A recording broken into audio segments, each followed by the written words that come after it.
ازيكم عاملين ايه؟ يا رب تكونوا بخير وبصحة كويسة. النهاردة هنعمل مع بعض الجمبري، وهنعرف طريقة عمل الجمبري وازاي نطهو الجمبري. الجمبري النهاردة مسلوق، او هو بنفس طريقة السيفود. بنحضر جمبري وبنغسله كويس، وفلفل الوان وجزر وتوم وفلفل اخضر.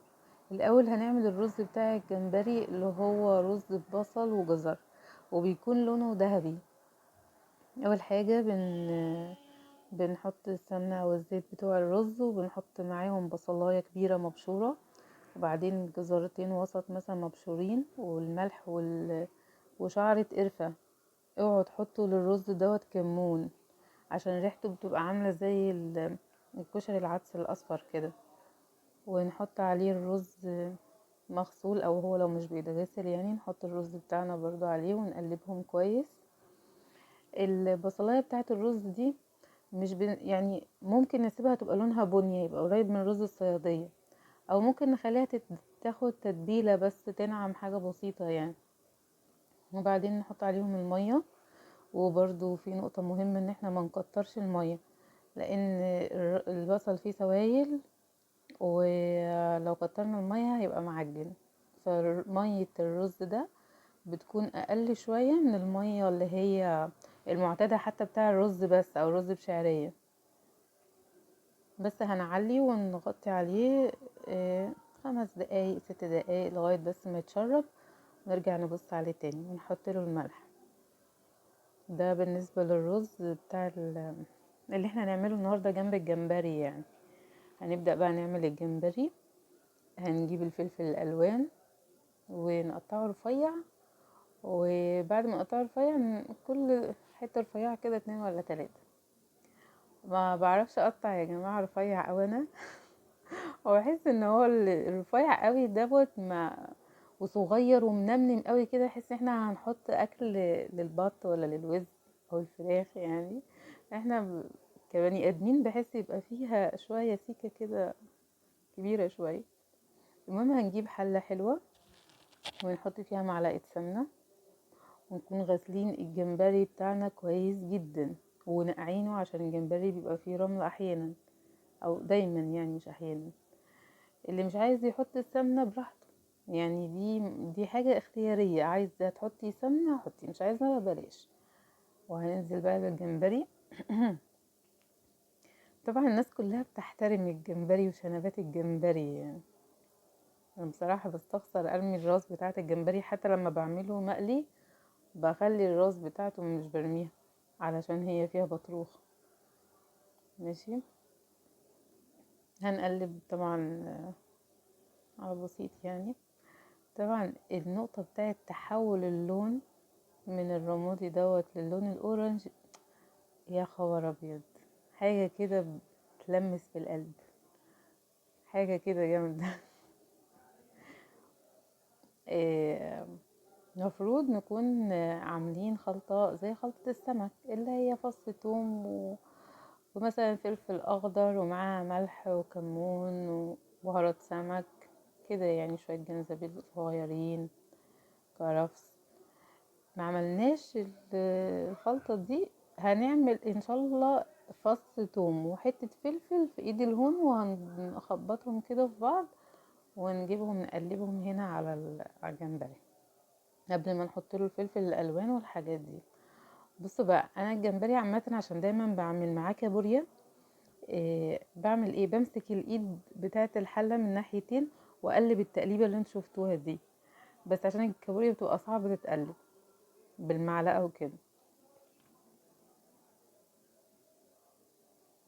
ولو حطينا الكابوريا وحطينا صبيط وحطينا سمك مخلي قطع، وكالاماري، او اللي هو الصبيط والكالاماري تقريبا واحد، او دلع ودلع بس نفس الحاجة يعني. وصوابع الكابوريا. ده كده بيبقى السي فود اللي احنا بنجيبه من المحلات بالظبط، وفي الاخر بنحط عليه كريمة طبخ بس كده. لكن احنا الجمبري بتاعنا هنا، احنا حطينا بس في الاول معلقة السمنة، وبعدين حطينا عليها الجمبري وبنشوحه، بنسيبه ان هو ياخد اللون بتاعه. وهنا كده قرن فلفل اخضر وفص ثوم وشوية ملح وكمون وحاجة بسيطة بهارات سمك. طبعا الجمبري مش محتاج ان هو ياخد بهارات كتير ويبقى فيه اي اطعم ولا نكهات الا هي طعمه هو بس، هو طعمه لوحده كفاية اصلا. بس ممكن كده خلاص. بس احنا لازم ندلع الجمبري شوية بتاعنا ونعمل له شوربة طبعا. ابتدى الجمبري كله يبقى لون واحد او اللي هو لون الاورنج. طبعا هو مش ظاهر عندنا هنا ان هو كان اورنج قوي، بس هو في الحقيقة يعني مش في الصور كان اورنج جامد اكتر من كده. وطبعا كانت ريحته فظيعة. يعني ريحته بجد احنا يعني بنتعذب واحنا بنعمله، اللي هو مش قادرين نقاوم. بس فعملنا ايه بقى، حطينا له فلفل الوان اللي احنا كنا مقطعينه وشوية جزر صغنطاطين برضو مبشورين، وفي الاخر كرفس. يعني مش هنخلي الكرفس يغلي مع الشرب.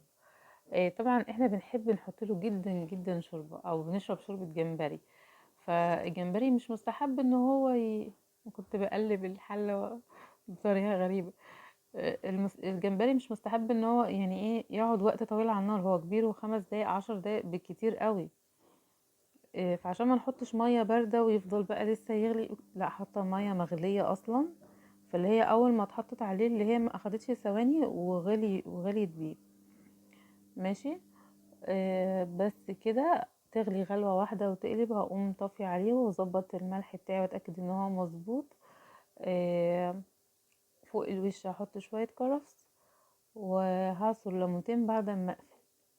وبس كده، يعني احلى جمبري ممكن تاكلوه، واطعم والذ شوربة ممكن ما شاء الله تشربوها، وبتبقى تحفة والله بسم الله ما شاء الله. يعني جربوا الطريقة دي وهو هيبقى جامد. وزي ما قلنا ان الطريقة ديت هي بالظبط نفس طريقة السي فود. كل الحاجات.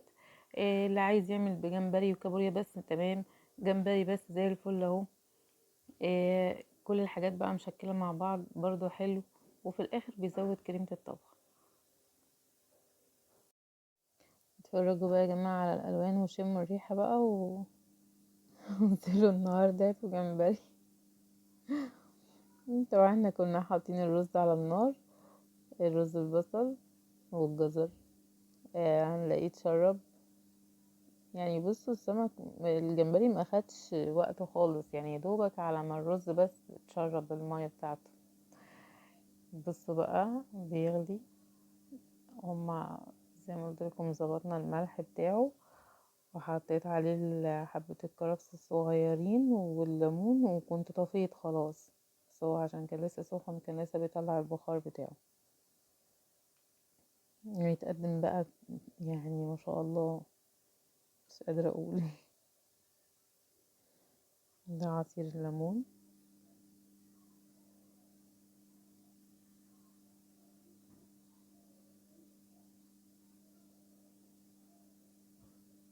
يقال ان الكرفس والجزر من اكتر الحاجات اللي بتسحب ريحة اي زفارة يعني.